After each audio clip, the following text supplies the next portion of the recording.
the political prisoners, yes, they constituted the biggest obstacles for the Islamic regime, the Mujahideen and the leftists. And some of them were put under extreme pressure to repent, and only a small section of them repented, while the others stayed firm on their stance. But then, like now, they were using means to intimidate them, to create fear, like at present, the way they imprison a lawyer to 11 years behind bars, merely to create an atmosphere of fear and intimidation. So at the time, too, they were exerting psychological and physical torture on these prisoners to break them, but their policy was defeated. So Mr. Mousavi Ardebili mentions the Mersad operations, but he doesn't say that Mersad was the Mujahideen. It was perpetrated by the Mujahideen, not by the leftists. So why are the leftists also included? خب نتیجه این که من الان 2 مرتبه ماده 6 اساسنامه دادگاه جزایی بین‌المللی خوندم که یه وقت از خودم چیزی نگفته باشم. در تعریف جرایم بر ضد بشریت گفته میشه که باید یک برنامه از سوی دولت، یعنی یک برای از بین بردن مردم بی‌دفاع، یعنی کسانی که در حال به هر دلیلی قادر به دفاع خودشون نیستن، به صورت ارگانیزه، پلانیفیه، برنامه‌ریزی شده و به صورت سیستماتیک باشه. بنابراین می‌بینیم که در 3 قسمت است. اول یک برنامه است که از بالا به وجود اومده، یک کار فردی نیست، حکمی است که خمینی صادر میکنه. دوم این که به صورت ارگانیزه است، اون گروه‌هایی که تشکیل میدن. و سوم این که سیستماتیک است. بنابراین ما همون موقع هم نوشتیم در این نشریه‌هایی که ما منتشر می‌کردیم، از همون موقع ما گفتیم و این تاریخ 10 سال قبل از این است که اساسنامه دادگاه جزایی بین‌المللی در روم تصویب بشه. از همون موقع ما گفتیم که اینها جرایم بر ضد بشریت. بنابراین من هیچ تردیدی ندارم که تحت این عنوان می‌شود یک روزی، من نمیدونم روز کی خواهد بود، من زنده خواهم بود یا لادنها، رویاها، شوراها و همه شماها اون روز رو خواهید دید. ولی اون چیزی که مسلمه این هستش که این جرایم بین‌المللی هستند. این جرایم مشمول مرور زمان نمی‌شوند و این جرایم باید رسیدگی بشن در دادگاه ملی، در دادگاه خاص از طریق شورای امنیت. اون رو تاریخ و آینده نشون خواهد داد، ولی باید بشود به یک دلیل و فقط به یک دلیل، به 2 دلیل نه. به خاطر اینکه مردم ایران و مردم دنیا بفهمند که چه اتفاقی در ایران صورت گرفته و این هم به خاطر عدالت، هم محض عدالت و هم عدالت محض. Now, I looked at Article 6 of the International Criminal Court again, just to make sure about this. And the definition of crimes against humanity, it says that it is crimes that are perpetrated against defenseless people, and they are organized, they are systematic, they are from the top, first of all, which means it was an individual, it was Khomeini who had issued the order. Secondly, it was an organized, and it was the implementation, the enforcement of the policy of a state, of a government. And the third, that it was systematic. So I wrote about this, we wrote about this, we mentioned this some 10 years ago, before the ICC Rome Statute was even put together. So there is no doubt in my mind that this does constitute the definition of crime against humanity. I don't know if one day I'll be alive, or Ladans, or Royas, and Shoras, and the rest of you will be alive to witness this, but I am sure, I am certain that these are crimes against humanity, and they will be, they should be tried in national courts, and there should be no statute of limitations for these crimes either. And this is for the world to know, for Iran to know, that this is about justice. It is about sheer justice. Thank you very much, and apologize if I don't respect the time. Thank you.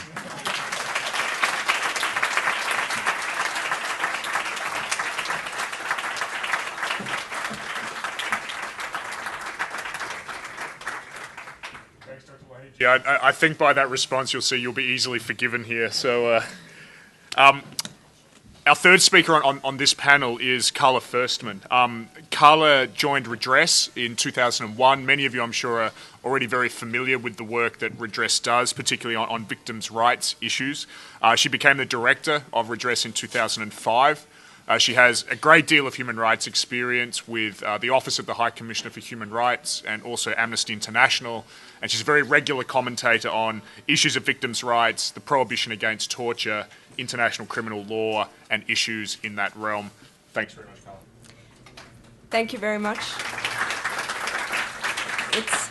It's really a pleasure to be here, and I'm really so sorry that we're keeping all of you so late, but I hope it remains interesting. For me, it's really interesting to be here, and I'm so humbled, I must say, from the testimonies that we've heard. They're so powerful, and I think it reminds us about why we're here and why we're here talking about justice. It puts a real face on the discussions. I'm going to talk about legal and other types of related responses. I think it's important when we consider legal responses that we don't think about the law and some kind of form of justice in the abstract or as an end in itself in isolation. Justice is part of a process.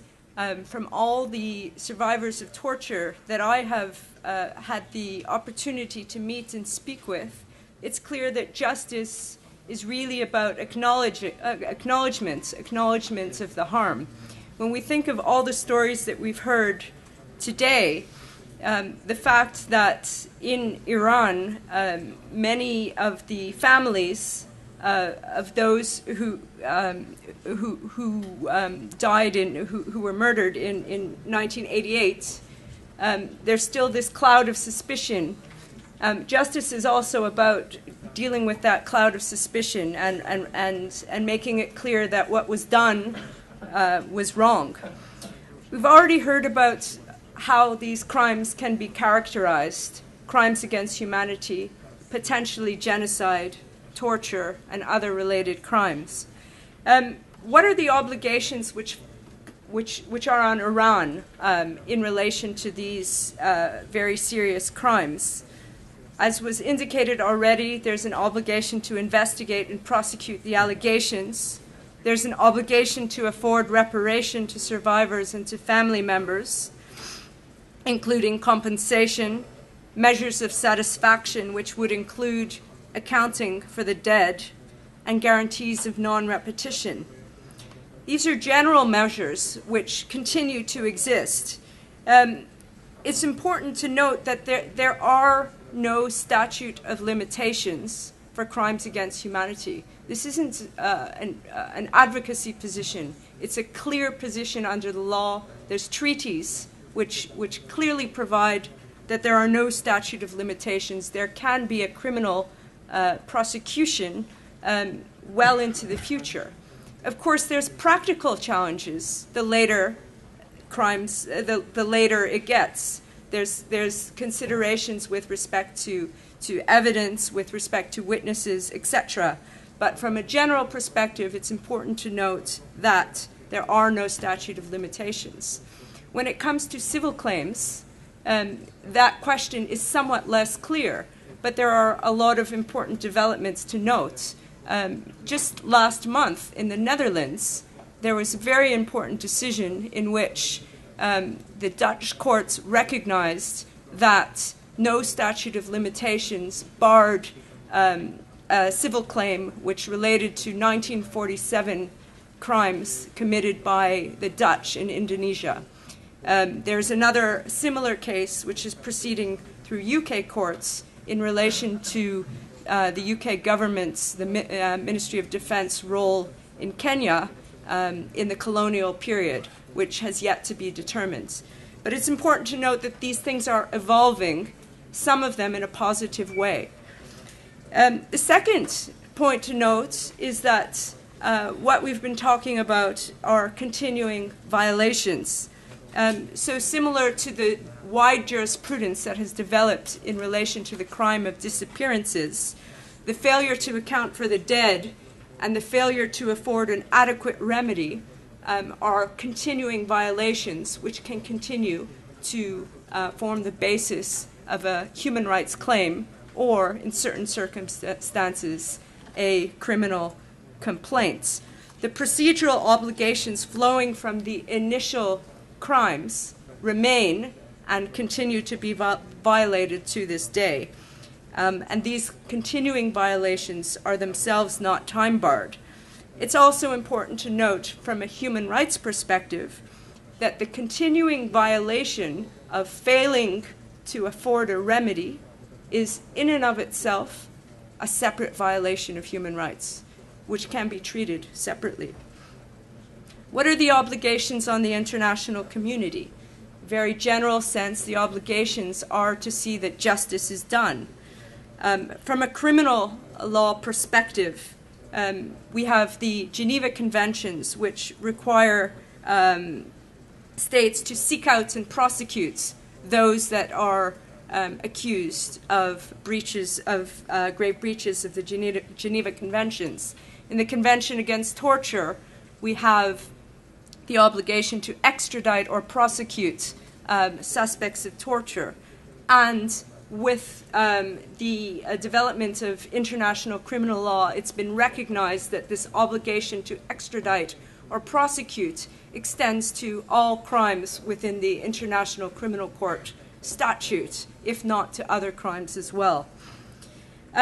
From a civil law perspective, so in terms of claims for damages for all the harm that's been suffered, there is an obligation to afford reparation, which flows from the principles on state responsibility, that there's an obligation to afford reparation for the commission of an international wrong. But this isn't only something which exists in the realm of general state responsibility. The obligation to afford a civil remedy is incorporated into almost every single human rights treaty which exists. With respect to Iran in particular, the International Covenant on Civil and Political Rights that Iran ratified has within it an obligation to afford a civil remedy for the violation of human rights. Interestingly, as many of you will know, Iran just came up before the Human Rights Committee this past month